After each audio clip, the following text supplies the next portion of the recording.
अम्मी जी कोई सी बादशाह हाँ जी ਉਹ ਨਾ ਆਪਣੇ ਵਜ਼ੀਰ ਨੂੰ ਕਹਿੰਦਾ ਕਿ ਮੇਰੇ 3 ਸਵਾਲਾਂ ਦੇ ਜਵਾਬ ਦੇ हाँ जी ਨਹੀਂ ਤੇ ਮੈਂ ਨਾ ਤੇਰਾ ਸਿਰ ਕਲਮ ਕਰ ਦੇਣਾ ਆ अच्छा ਤੈਨੂੰ ਮਾਰ ਦਿਆਂਗਾ। हाँ जी ਤੇ ਉਹਨੂੰ 7 ਜਾਂ 8 ਦਿਨ ਦਾ ਟਾਈਮ ਦਿੱਤਾ। हाँ जी ਹੁਣ ਨਾ ਵਜ਼ੀਰ ਤੁਰ ਪਿਆ ਵਿਚਾਰਾ ਤੁਰਾ ਜਾਂਦਾ ਪੁਰਾਣਾ ਜ਼ਮਾਨਾ ਸੀਗਾ। हाँ जी ਰਸਤੇ 'ਚ ਕੀ ਦੇਖਦਾ ਕਿ ਇੱਕ ਨਾ ਜ਼ਿਮੀਦਾਰ ਕੋਈ ਜੱਟ ਹੋਊਗਾ ਕੋਈ ਗੁੱਜਰ ਹੋਊਗਾ ਉਹ ਹਲ ਵਾਹਣ ਡਿਆ ਢੱਗਿਆਂ ਦੇ ਨਾਲ ਨਾ। अच्छा जी ਉਹ ਕਹਿੰਦਾ ਵਜ਼ੀਰ ਸਾਹਿਬ ਤੁਸੀਂ ਮੂੰਹ ਬੜਾ ਲਟਕਾਇਆ ਹੋਇਆ ਪਰੇਸ਼ਾਨ ਹੋ ਕੇ ਜਾ ਰਹੇ ਹੋ ਕੀ ਗੱਲ ਖੈਰ ਆ।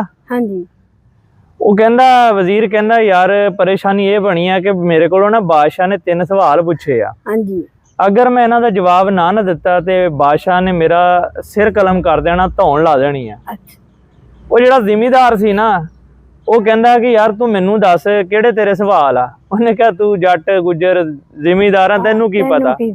ਉਹਨੇ ਕਿਹਾ ਨਹੀਂ ਤੂੰ ਦੱਸ ਤੇ ਸਹੀ ਨਾ। ਵਜ਼ੀਰ ਜ਼ਿਮੀਦਾਰ ਨੂੰ ਕਹਿੰਦਾ ਉਹ ਕਿਹੜੀ ਚੀਜ਼ ਆ ਜਿਹੜੀ ਸੱਚ ਆ ਝੂਠ ਨਹੀਂ ਹੋ ਸਕਦੀ। अच्छा ਉਹ ਜ਼ਿਮੀਦਾਰ ਕਹਿੰਦਾ ਕਿ ਉਹ ਹੈਗੀ ਮੌਤ। अच्छा ਇਹ ਸੱਚ ਆ ਕਿ ਮੌਤ ਆਣੀ ਆ ਇਹ ਚ ਝੂਠ ਕੋਈ ਨਹੀਂ ਝੂਠ ਨਹੀਂ ਹੋ ਸਕਦੀ ਮਤਲਬ ਕਿ ਹਾਂ ਇਹ ਆਣੀ ਹੈ ਝੂਠ ਨਹੀਂ ਹੋ ਸਕਦਾ ਕਿ ਕਿਸੇ ਨੇ ਮਰਨਾ ਨਹੀਂ ਸਾਰਿਆਂ ਨੇ ਮਰਨਾ ਇਹ ਸੱਚੀ ਗੱਲ ਆ। ਕੋਈ ਅੱਜ ਮਰ ਜੇ ਕੱਲ ਮਰ ਜੇ ਸਾਲ ਨੂੰ ਮਰ ਜੇ 2 ਸਾਲ ਨੂੰ ਮਰ ਜੇ 10 ਸਾਲ ਨੂੰ 20 ਸਾਲ ਨੂੰ ਮਤਲਬ ਮੌਤ ਬਰਹਕ ਆ ਇਹ ਸੱਚ ਆ।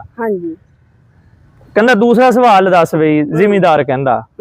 ਹੁਣ ਵਜ਼ੀਰ ਕਹਿੰਦਾ ਦੂਸਰਾ ਸਵਾਲ ਇਹ ਆ ਕਿ ਕਿਹੜੀ ਚੀਜ਼ ਆ ਜਿਹੜੀ ਝੂਠ ਆ ਲੇਕਿਨ ਉਹ ਸੱਚ ਨਹੀਂ ਹੋ ਸਕਦੀ।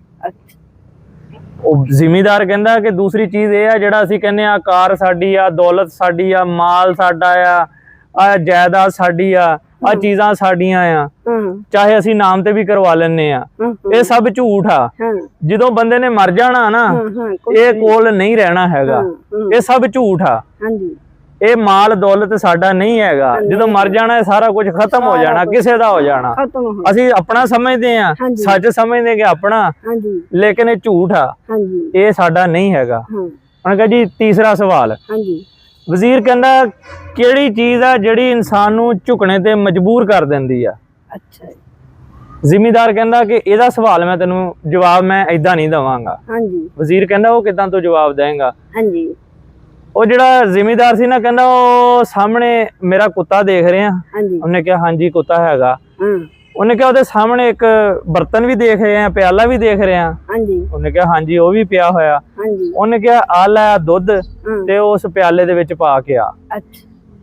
ਹੁਣ ਨਾ ਉਹ ਜਿਹੜਾ ਵਜ਼ੀਰ ਸੀਗਾ ਉਹਨੇ ਦੁੱਧ ਲਿਆ ਤੇ ਜਾ ਕੇ ਕੁੱਤੇ ਦੇ ਸਾਹਮਣੇ ਜਿਹੜਾ ਪਿਆਲਾ ਪਿਆ ਸੀਗਾ ਨਾ ਤੇ ਉਹਦੇ ਵਿੱਚ ਉਹ ਦੁੱਧ ਪਾਤਾ। ਉਹ ਜਿਹੜਾ ਜ਼ਿਮੀਦਾਰ ਸੀ ਕਹਿੰਦਾ ਕਹਿੰਦਾ ਜਿਹੜਾ ਅੱਧਾ ਕੁ ਉਹਨੇ ਦੁੱਧ ਪੀਤਾ ਨਾ ਵਾਪਸ ਲਿਆ ਚੱਕ ਲਿਆ। ਉਹਨੇ ਅੱਧਾ ਕੁ ਦੁੱਧ ਉਹਦੇ ਕੋਲ ਕੁੱਤੇ ਕੋਲੋਂ ਪੀਂਦੇ ਕੋਲੋਂ ਵਾਪਸ ਚੱਕ ਲਿਆਂਦਾ।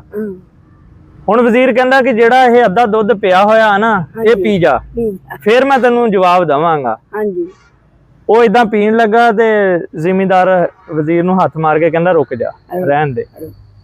ਇਹ ਚੀਜ਼ ਆ ਜਿਹੜੀ ਬੰਦੇ ਨੂੰ ਮਜਬੂਰ ਕਰ ਦਿੰਦੀ ਆ ਮਤਲਬ ਮਕਸਦ ਲਾਲਚ ਠੀਕ ਹੈ ਨਾ। ਇਹ ਜਦੋਂ ਅਸੀਂ ਝੁਕਦੇ ਆ ਨਾ ਇਸੇ ਵਜ੍ਹਾ ਤੋਂ ਅਸੀਂ ਝੁਕ ਜਾਂਦੇ ਆ ਮਜਬੂਰ ਹੋ ਜਾਂਦੇ ਆ ਝੁਕ ਜਾਂਦੇ ਆ ਆਪਣੇ ਮਤਲਬ ਲਈ ਆਪਣੇ ਮਕਸਦ ਲਈ ਖਾਸ ਤੌਰ ਤੇ ਮੁਫਾਦ ਵਾਸਤੇ ਆਪਣੇ ਫਾਇਦੇ ਵਾਸਤੇ ਅਸੀਂ ਝੁਕ ਜਾਂਦੇ ਆ।